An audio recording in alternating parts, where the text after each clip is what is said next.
English कैसे सीखें YouTube channel में आपका स्वागत है। इस क्लास में हम इन हिंदी के वाक्यों को इंग्लिश में ट्रांसलेट करेंगे और इनके नियम को भी बताएंगे। इंग्लिश बोलने के लिए इन वाक्यों का जानना बहुत ज़रूरी है क्योंकि ये डेली बोले जाने वाले वाक्य हैं।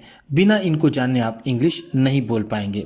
ये वीडियो हिंदी से इंग्लिश ट्रांसलेशन की वीडियो है। जिन लोगों को इंग्लिश टू हिंदी ट्रांसलेशन चाहिए, स्टोरीज ट्रांसलेशन चाहिए, वो चैनल की प्लेलिस्ट में जाकर ढेर सारी ट्रांसलेशन की वीडियोज़ को देख सकते हैं। वहाँ पर उन्हें रीडिंग की भी वीडियोज़ मिल जाएगी जिससे वो अपनी रीडिंग की प्रैक्टिस भी कर सकते हैं। इसी के साथ आप कर दीजिए इस वीडियो को लाइक और मैं करता हूँ शुरू। इसके पहले की वीडियो में हमने देखा था कि सेंटेंसेस थे, ये वही तो है, मैं ही तो हूँ, हम ही तो हैं, हम ही तो थे। इस तरह के सेंटेंसेस को हमने ट्रांसलेट किया था। अब हम देखेंगे मैं अंग्रेज़ी जानता तो हूँ। पहले हम इसके स्ट्रक्चर को देख लेते हैं। अगर हम हिंदी में कहें तो ये मैं जो एक कर्ता है, उसके बाद यहाँ पर कोई भी शब्द हो सकता है, हिंदी, अंग्रेज़ी, विज्ञान, कोई सब्जेक्ट भी हो सकता है। फिर उसके बाद क्रिया आती है, ये है जानना, जानना क्रिया है, और तो होगा या फिर ही तो, उसके बाद हैं, हूँ, हो, था, थे, थी। तो ये इसका हिंदी का स्ट्रक्चर हो गया। इंग्लिश में कैसे हम करेंगे? सबसे पहले हम लिखेंगे आई की इंग्लिश लिखेंगे, ये है subject I. Do know English, मैं अंग्रेजी जानता तो हूं, इसमें सब्जेक्ट होगा, डू, डज, डिड होगा वो टेंस के हिसाब से, और बिना इन्फिनिटी के वर्ब होगी यहाँ पर, जो अदर दूसरा वर्ड है फिर वो होगा यहाँ पर, जैसे ये English. I do know English, मैं अंग्रेजी जानता तो हूँ। इस तरह से देखते हैं दूसरा, मैं अंग्रेजी जानता तो था। अब इसमें हम क्या करेंगे? I did know English. हमने देखा यहां पर था इसलिए हमने यहां पर इसे डिड कर दिया, क्योंकि है, हूं, हो का पास्ट था होता है और डू का पास्ट डिड होता है। इसी तरह अगला सेंटेंस देखते हैं, वह मुझसे मिलता तो है, ही डज मीट मी। यहां पर सब्जेक्ट सिंगुलर है इसलिए हम यहां पर डज लगाए। इसके पहले क्या था? आई था, आई प्लूरल में माना जाता है इसलिए उसके आगे डू लगा था। इस चीज़ का हमको सिर्फ ध्यान देना है, जैसा मैंने आपको ऊपर बताया कि पहले सब्जेक्ट के बाद डू, डिड, डज, इन्हीं तीनों का हम प्रयोग करते हैं। उसके बाद यहाँ पर विदाउट इन्फिनिटी के वर्ब लगाते हैं। टू, जैसे इन्फिनिटी का मतलब टू होता है, उसको आप बाद में समझेंगे।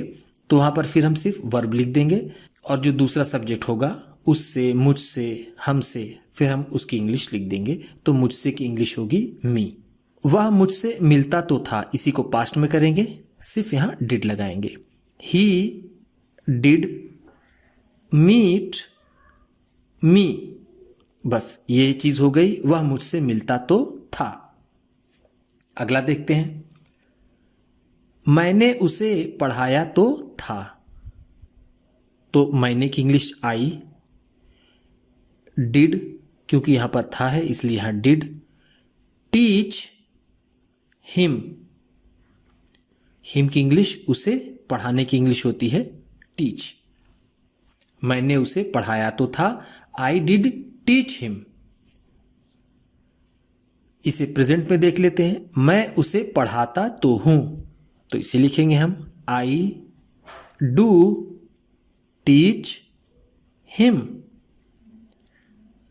मैं उसे पढ़ाता तो हूं, ये डू की वजह से ये प्रेजेंट में आ गया। हम जानते हैं डू, डज प्रेजेंट इंडिफिनिट में यूज होता है और डिड पास्ट इंडिफिनिट में।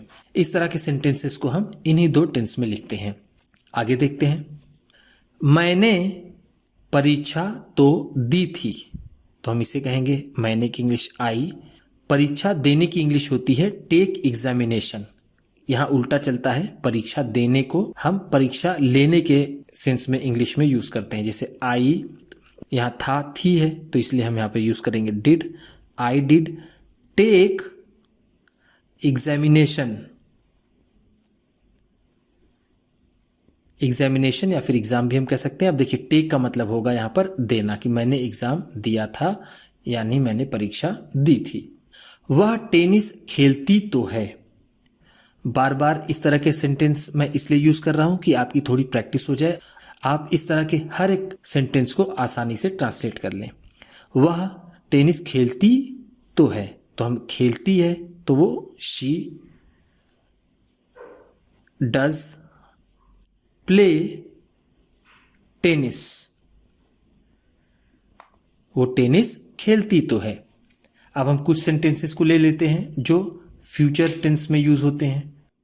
अब हम कुछ सेंटेंसेस को ले लेते हैं जो फ्यूचर की ओर इशारा करते हैं और उसमें भी ही यूज़ हो, जो एक स्ट्रेसफुल या फिर हम जिसे एम्फैटिक सेंटेंस कहते हैं उसी का एक रूप हो। तो हम देखते हैं, मैं जाऊंगा ही। इस तरह के सेंटेंसेस को ट्रांसलेट करना ईजी है, बहुत ईजी है। बस आपको ध्यान रखना है उस तरीके को जिसको मैं आपको बता रहा हूँ।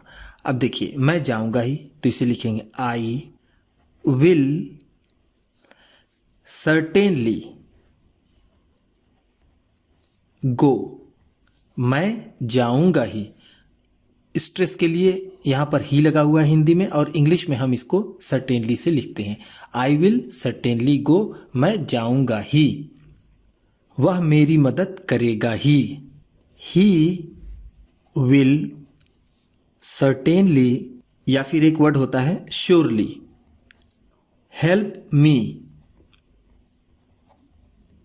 वह मेरी मदद करेगा ही, अगर हम इसे ऐसे भी कहें कि वह निश्चित ही मेरी मदद करेगा, फिर भी हम उसको ऐसे ही लिखेंगे, ही विल सर्टेनली या फिर श्योरली हेल्प मी, और वह मेरी मदद करेगा ही, फिर भी हम ऐसे ही लिखेंगे, he will surely help me.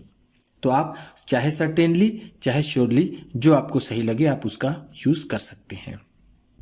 अब कुछ और एक दो सेंटेंस ले लेते हैं जिसमें ही लगा हो, जिससे लगे कि आप बहुत ज़ोर देकर कोई बात कह रहे हैं। एक ही व्यक्ति मरा, इसको हम कहेंगे only one person died. Died का मतलब मरा, एक व्यक्ति, यहाँ पर लिखा वन पर्सन, और ही के लिए हम यहाँ पर ओनली का यूज़ करते हैं। एक ही व्यक्ति मरा, ओनली वन पर्सन डाइड। अगला सेंटेंस देखते हैं, मैं कल ही तो आया। देखिए यहाँ पर ही और तो दोनों है, ही तो है, तो इसको हम कहेंगे आई केम ओनली यस्टरडे। मैं कल ही तो आया। यह मनुष्य में ही पाया जाता है। ये देखिए ही है, यहाँ पर जोर देकर है कि कोई आप ऐसी बात कह रहे हैं, स्ट्रेसफुल है, एम्फैटिक है, तो हम कहेंगे इट इज फाउंड। इसका मतलब हुआ यह पाया जाता है ओनली इन ह्यूमन, ये सिर्फ मानव में ही पाया जाता है। ओनली को हम ही से ले लेंगे। इस सेंटेंस को अगर हम दूसरी तरह लिखें तो लिख सकते हैं यह सिर्फ मनुष्य में ही पाया जाता है, तो वहाँ सिर्फ जो होगा वो ओनली के लिए काम करेगा। उसी तरह इस सेंटेंस में ही है जो ओनली के लिए यूज हुआ है, जिसकी इंग्लिश हम ओनली लिखते हैं। उम्मीद करता हूँ कि इस क्लास में बताई गई सेंटेंसेस आपको पसंद आई होंगे। सबसे अच्छा वर्ड, सबसे अच्छा सेंटेंस कौन सा लगा इसे कमेंट बॉक्स में ज़रूर बताइएगा। इसी तरह की वीडियोस के साथ साथ ट्रांसलेशन और रीडिंग की वीडियोस पाने के लिए चैनल को सब्सक्राइब कर लीजिए, और ये वीडियो अपने किसी न किसी एक दोस्त को, मित्र को, परिवार वाले को शेयर भी ज़रूर कर दीजिएगा। तो चलिए मिलते हैं फिर अगली वीडियो में।